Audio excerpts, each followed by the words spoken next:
1 minute into the hour, putting us even closer to Election Day. But with that comes the risk for anxiety as people weigh in on what decision to make. Yeah, we've got even new data that's pointing toward more Americans actually taking on stress this election cycle. THV 11's Brooke Buckner shows us how you can manage your feelings.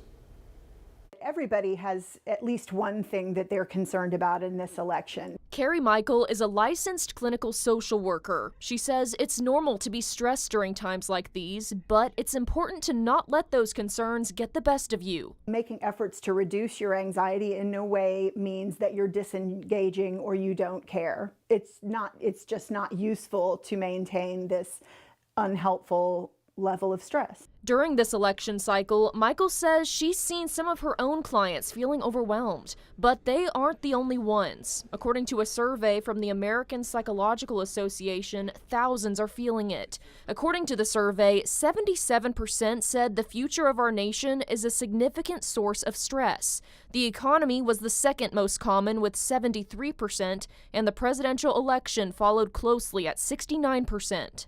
When it comes to anxiety, it's helpful to think about the things that you can control. Like going to vote if you haven't already, or volunteering your time to help a candidate you support. But beyond that, she says don't get caught up in what you can't control. Just be in the present.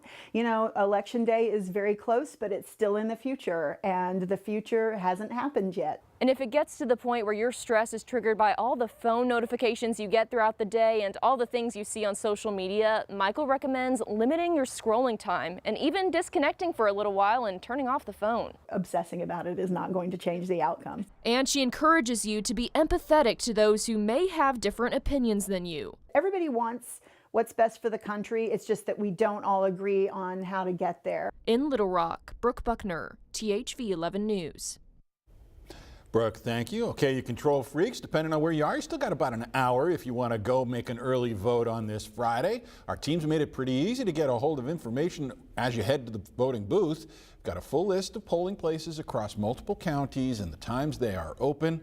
For where you want to vote early in Central Arkansas, you can find the story on our homepage, thv11.com.